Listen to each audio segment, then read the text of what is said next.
Sophie apprend à gérer les risques liés au développement des enfants à proximité de son entreprise.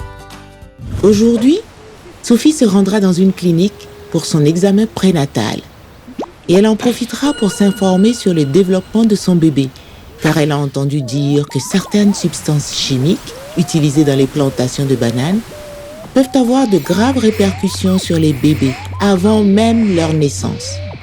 Heureusement, au cours d'une causerie à la clinique, Sophie a appris que les enfants qui aident ou sont proches des activités commerciales peuvent être confrontés à des problèmes de développement qui peuvent se voir immédiatement ou qui apparaissent plus tard dans la vie.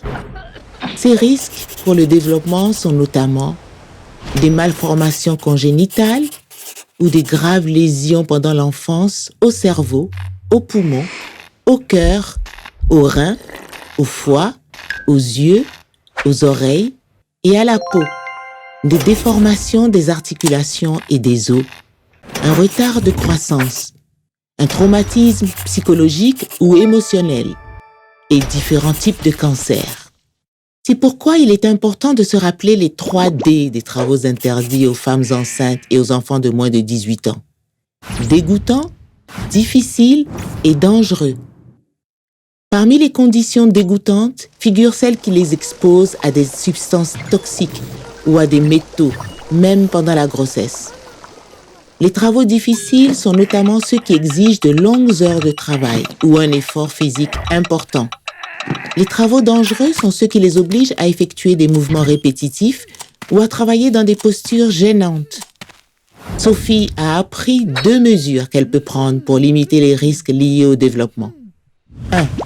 Identifier les risques en répondant aux questions suivantes. Quels sont les risques auxquels ceux qui travaillent dans l'entreprise sont confrontés pour leur développement? Et quels sont les risques spécifiques auxquels sont confrontés les enfants qui nous aident ou qui sont à proximité? 2. Gérer les risques. Après avoir identifié les risques pour chaque enfant, il est important de répondre à la question suivante. Comment peut-on éliminer ce risque? Voici quelques moyens d'éliminer les risques liés au développement. Il faut porter un équipement de protection et se laver correctement avant tout contact avec des enfants et des femmes enceintes ou allaitantes. Il faut s'assurer que les outils disponibles sont appropriés et sûrs pour l'âge de l'enfant. Il faut faire des pauses et s'étirer pendant la journée de travail. Sophie et son mari Édouard ont décidé de déplacer l'entrepôt de produits chimiques loin de leur maison et d'installer une douche afin qu'Édouard puisse se laver à son retour du champ.